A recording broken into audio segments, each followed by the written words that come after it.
आज ऊपर था कि मैं बाबू भी रोए है, नीचे हमें भी रोआ। आज पहली बार है जो मेरे भाई के अलावा हम खाली खाली बोल रहे हैं। ये फर्स्ट चांस है, जगदीश नहीं है हमारे बीच में, तो बहुत बड़ा दुर्भाग्य का विषय है। और जगदीश के अनुपस्थिति में हमारा पहला कार्यक्रम है। जगदीश भाई मन्नारे का बलिदान पूरे प्रदेश के लिए अतुल्य है, अमूल्य है, जो कोई नहीं कर सकता।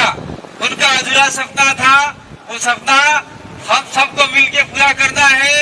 और जगदीश भाई ने सोचा था और हमने सोचा था कि ये फ्लासिया का कुंडला मैदान जयपाल सिंह मुंडा के नाम से हो। लेकिन साथ साथ में हम जगदीश भाई नहीं रहने के कारण मैं कहना चाहता हूँ जयपाल सिंह मुंडा, जगदीश पांडुर दोनों के नाम से इस मैदान का नामकरण होना चाहिए।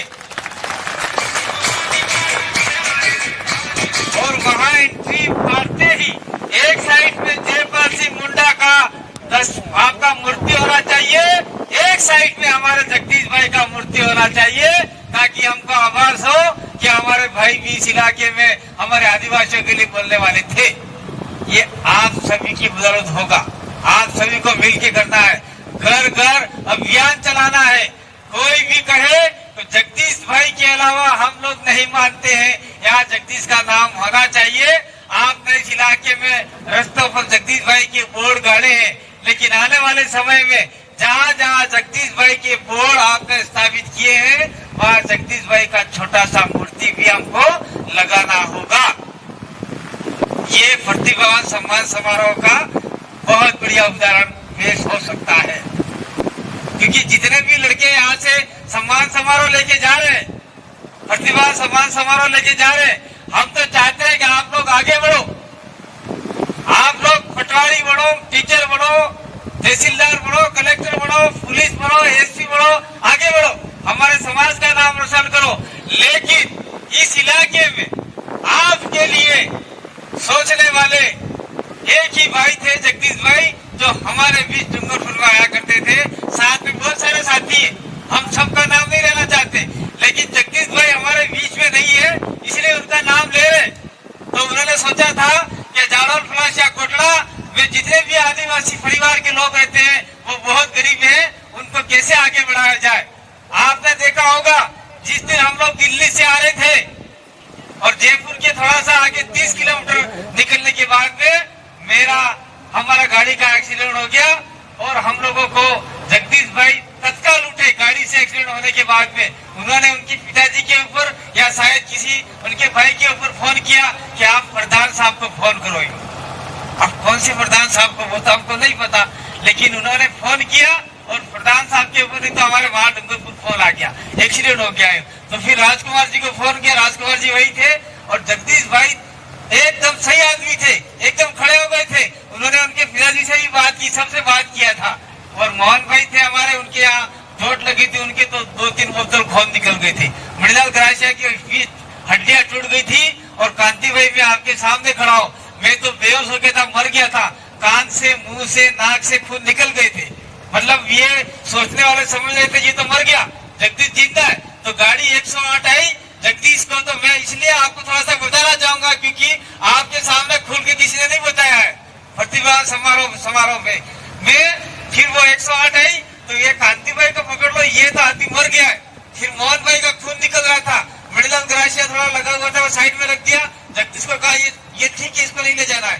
तो मोहन भाई ने कहा यहाँ जगदीश का खड्डा हो गया, मतलब पूरा रोड लगा था, लोखंड खड्डा इतना अंदर गहरा हो गया था, उसका खून कान से मुंह से नहीं निकला, जिसकी वजह से वो आदमी का सारा खून उसके भेजे में चला गया। और मेरा जितना भी लगा था कान से मुंह से खून निकल गया, जिसकी वजह से मैं थोड़ा जिंदा रहा। और जगदीश जैसे ही हम लोग हॉस्पिटल में गए, घंटे भर बाद में जगदीश वहां से नहीं, आधे घंटे बाद में मोहन भाई ने कहा यहाँ इलाज नहीं होगा, हमको जयपुर भेज दो। और मोहन भाई ने राजकुमार एमएलए को फोन किया, राजकुमार एमएलए तत्काल वहाँ डॉक्टरों की सेवा की और हम वहाँ 108 से पहले राजकुमार वहाँ मौजूद था। जैसे हमको वहाँ पहुंचे उससे पहले जयपुर से आपने देखा होगा, जयपुर में घुसने से पहले एक टोल नाका है, टोल नाके से पहले छाटा हमें कोड़े उठा की हाँ सेवा थांबड़ी जातो, टोल नाका हॉस्पिटल ले गए। फिर डॉक्टर ने सोचा कि अभी कुछ दर्द होगी, जगदीश के नली डाल के खून निकालने की कोशिश की, लेकिन वो पूरा खून पूरे शरीर में, माथे में, भेजे में जम गया था, जिसकी वजह से आज हमारे बीच में ये मन्ना है भाई, जो आपकी फलासिया चारों कोड़ा की आदिवासियों की आवाज थी, वो आवाज आज हमारे बीच में नहीं है। मुझे बहुत बड़ा दुख है। मैंने इस जगदीश भाई फाउंडर को तैयार करने में समय बहुत लगाया था। मैं हर महीने में यहाँ पे आता था, महीने में एक मीटिंग तो यहाँ लेता ही था, चाहे आपका कोटवा हो, चाहे यहाँ पे हो, चाहे जड़ल हो।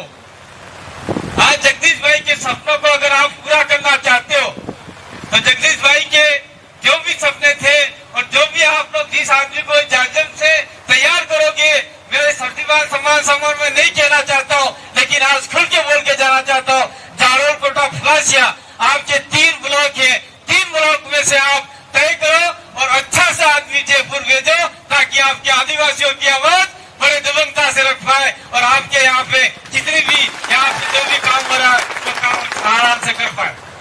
मैं आप लोगों से कहना चाहता हूँ, ये रोड जा रहा है, जिस समय हम लोग फर्स्ट में जगदीश हमको बुलाने आया था, इसी मैदान पे हमने कार्यक्रम किया था और छतरिया हमारे सर पे उठ के कार्यक्रम किया था। बरसात आ गई थी, फिर भी हमने कार्यक्रम किया और जब रोड निकल रहा था तब ये आसपास की सारी जमीनें जिंदा थी, आदिवासियों के लिए आदिवासियों की जमीनें थी, लेकिन आज सारी जमीनें आदिवासियों ने बेच दी है। आने वाले समय में आप कहाँ जाओगे?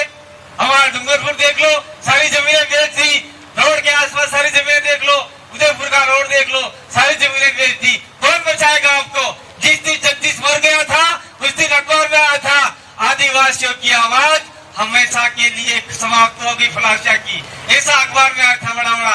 किस किसने पढ़ा ये बता मेरे को आप लोग? बहुत लोग नहीं जानते, बहुत लोग मोबाइल नहीं पढ़ते, बहुत लोग मंगरम रहे डोंगरम रहे, बहुत लोग नहीं जानते, लेकिन हमारे आदिवासियों के साथ में क्या शोषण अत्याचार हो रहा है, अन्याय हो रहा है, वो भी हम लोग नहीं जानते। मणिपुर में हमारी बहन बेटियों को नंगा घुमाया जा रहा है। मैं आपको शर्माने की जरूरत नहीं है, उसके गुप्तांग એટલે એને જી અંગ ભાઈ અને અંગમાં આંગળે નાખે નાખીને મનકન ફેરવી રહેજી આપણે વાળા મનકને। तो आने वाला समय में यो આપણે જે થાય છે કે हाल ये इसका क्या गारंटी नहीं है? गारंटी है, गारंटी नहीं है, क्योंकि यहाँ के आप लोग जो जीता के जिन लोगों को बेचते हो वो लोग आपके आदिवासी के बारे में कभी नहीं बोलते। आज जो कोई आदमी बोल रहा है बोल दो।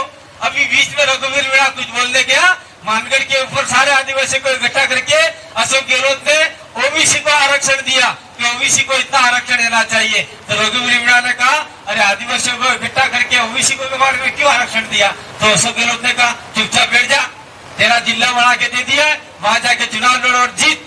और इसके बाद में वहाँ कांग्रेस का बड़ा पदाधिकारी था, उसको हटा दिया और वहाँ पे महेंद्र जी सिंह मालवीय को बना दिया बांसवाड़ा का। इसलिए आदिवासी आदिवासी लड़े, ये बात कांग्रेस भी चाहती है, बीजेपी भी चाहती है।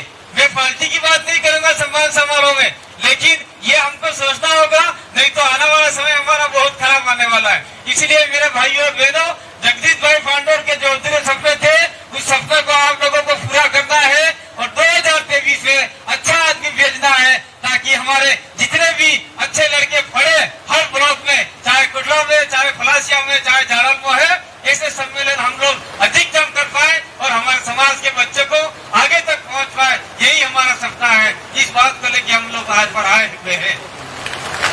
अब ज्यादा मुझे थोड़ा कम दिखाई दे रहा है, कुछ लोग सोचते होंगे का चश्मा फेरे नहीं बोले है, देख लो मैं चश्मा पहन के क्यों बोल रहा हूँ। आँख देख लो मेरी, 4 महीना થઈ ગયા, एक्सीडेंट हुआ था हमारा, ये आँख अमन की कहानी से लाखले के 100 મહિના હશે એટલે ચશ્મા ફેરી ફરો, ચશ્મા ફેરી માનસર જો એટલે ફુમાઈ નહીં ગયો मन कहीं के फुमाई बोले एम भी था इसी के भाई चश्मा फेरे हीरो बड़ी बोले हम ये हमारी मजबूरी है, ये एक्सीडेंट की वजह से हुआ है हमारा। चाहे बरसात आए तूफान आए, हमको लड़ना पड़ेगा, खपना पड़ेगा। पहले हमारे मन का हाल रुकता क्षेत्र में साटा जोरे आता, फिर भी हाल रुकता नहाता नहीं, जड़ी गर्मी पड़ती थे भी नहाते नहीं। आज तो शायद इतने काम करते ही नहीं है, घर पे बैठे रहते हैं। तो मैं तो ये कहता हूँ कि अभी बरसात आ जाएगी, थोड़ी छट जाएगी, लेकिन आपको थोड़ा और बैठना है, बात को सुना, इसलिए बहुत बहुत आभार आपका।